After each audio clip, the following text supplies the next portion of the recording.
First word in Trailer Sailor is trailer, and if you're looking for a project boat in Trailer Sailor, then there are two things that really count. Number one is the trailer, number two is the motor, and then third I'd place the boat. But I found a trailer. Set up a local search for a trailer on Gumtree, which is our Australian buy, trade and sell site. And I set some parameters, wishful thinking I guess, but I wanted to buy a trailer under $1,000. And eventually I started seeing a few pop up in the local region, and most of them were absolutely shot. The boat was tied up to a pontoon and growing barnacles on the bottom, and hadn't been out of the water for a long time. So they had this little trailer, which it's actually a very solidly built trailer, and it's an oil-filled trailer.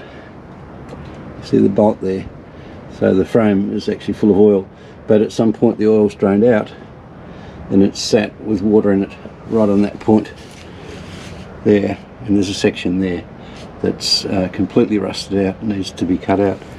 But apart from that, it's actually pretty solid. Oh, and there's a section where the slipper springs were against the frame that have worn the galvanising off and rusted through, so it's all broken down there. It's a tilt trailer, it's quite strong. Best thing about it though is that he knew that I was never going to get out of the water unless it had a decent winch, and he bought a reasonably good 3-speed galvanised winch with a Dyneema cable. So then the question became, do you do up the existing trailer, or do you just cut your losses and buy a new one? And in this case I did all the calculations. It was going to cost about $1,100 to get a new bogie set up, cut out a bit of steel, so it was going to take days of work, and rebuild this trailer. So I started looking for new trailers, and they ranged from about $2,500 and upwards, top of the line being around the $7,000 mark. The best part about this old trailer is the winch. The previous owner had purchased a brand new 3-speed winch, galvanised winch with a Dyneema cable. Perfect, and I'll be transferring that onto the new trailer. We had a bit of fun and games bringing this one home. We arrived safely after some repairs to where the slipper spring had worn out the chassis. It reminded me of an experience in my early 20s, just after we'd finished building Moonlight, when we took her down to Bruny Island in Tasmania, and a spring broke and we drove her all the way home, tied up with a bit of galvanised wire scavenged from a fence. This trailer had it spent its formative years down at Forster, and it only ever saw fresh water.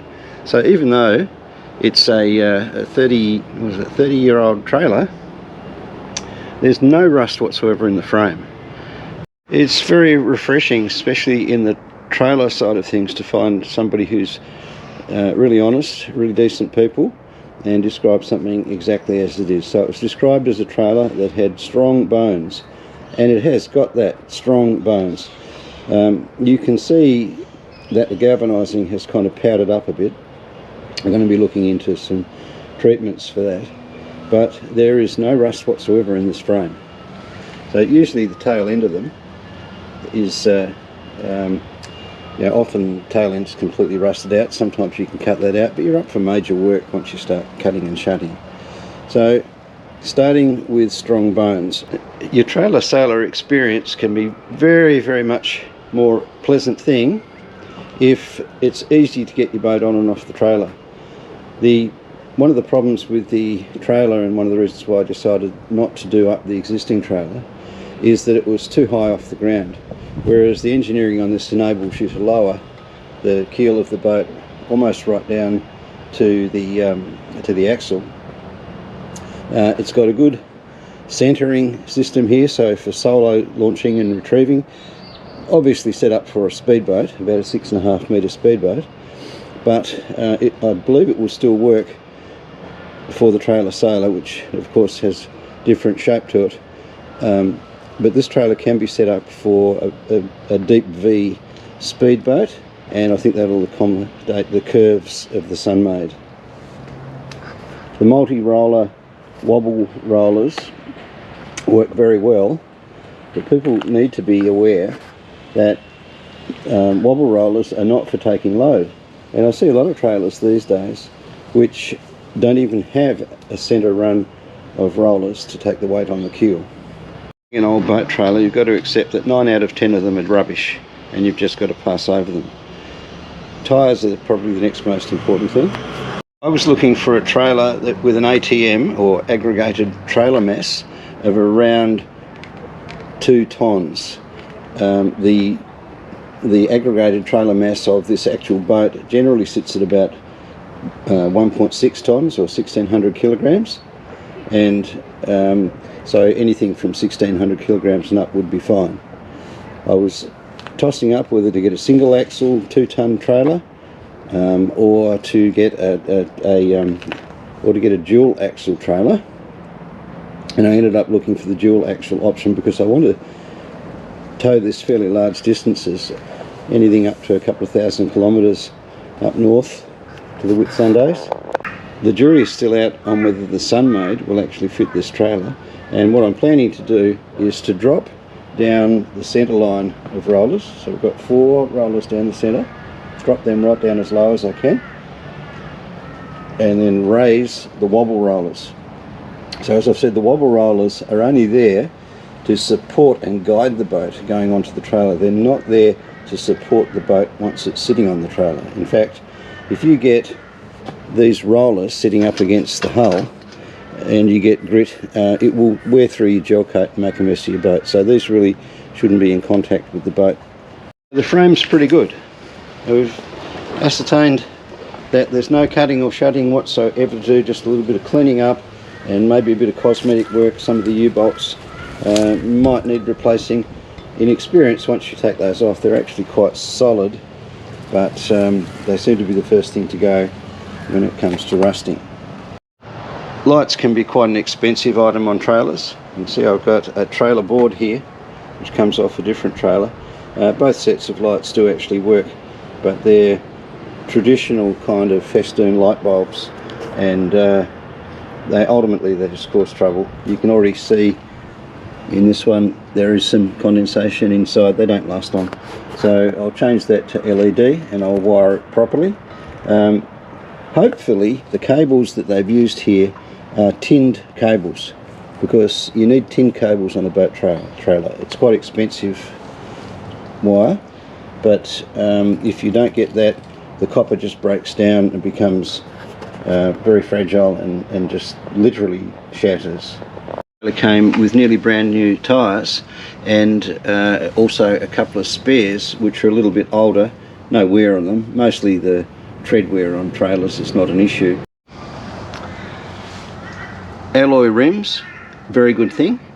Galvanised rims can rust out and you need to look closely at them. They can look really good, but then you can find that they're all rotten around the hub there. So alloy's good.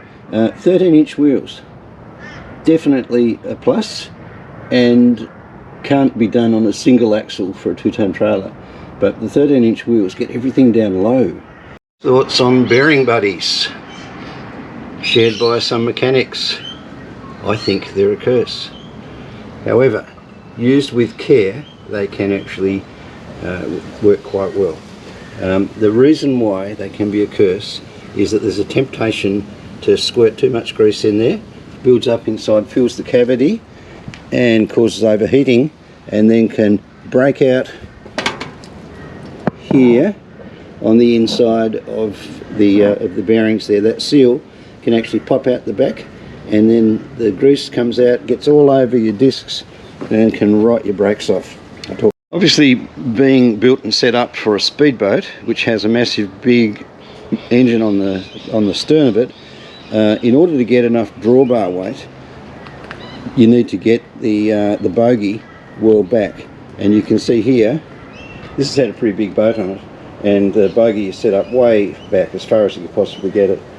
in order to get enough drawbar weight so you can tow it safely.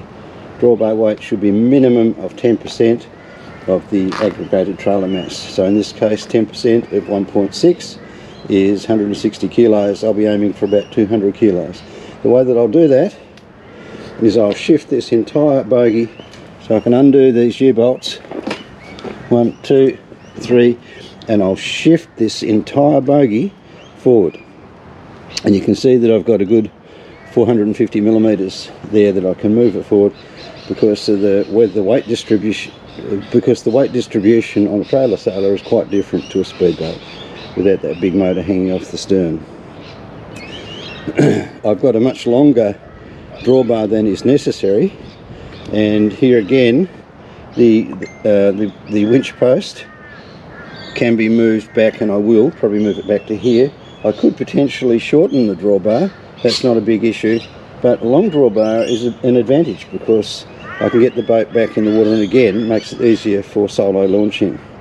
Brakes on this one have got a fair bit of surface rust on them, but even the cable is, it's a little bit coloured, and I will replace that. I'm thinking about Dyneema as a cable. Be interested in people's thoughts on that, but I think Dyneema is a good choice because it's certainly not going to corrode at all. Strong jockey wheel on it. I do prefer the ones which have a swivel on them, but this one's in such good condition I don't think I'll incur that extra expense. Be endeavouring to lower the rollers. Obviously this front roller can't be lowered anymore, and this will be sort of, the bow of the boat will come back here. This will be the most forward part of the keel, or the flat part of the keel. Most keels are pretty straight running through. If you've got if your keel's not straight, you're going to have some real struggles. But these ones here can come down, so this will come down a little bit, this one will come down a bit more, and this one will come down quite a lot. And then I can raise these wobble roller setups here so that they provide the support coming onto the boat. I will take all of these shafts out here, and it's all a bit crunchy there. I've found that if you grease these rollers, it doesn't affect the plastic in the rollers themselves, and it'll enable the boat just to shoot off the back without any grunt. I don't want anything that involves sweat and muscle. It's got to all be working nice and smoothly, and I think this will. By clicking on the subscribe button and pressing the notifications, you will be helping me to grow the channel, and you'll be helping more people to find the channel. So I really appreciate if you could help me out in that way. Thanks for listening, and we'll talk again soon.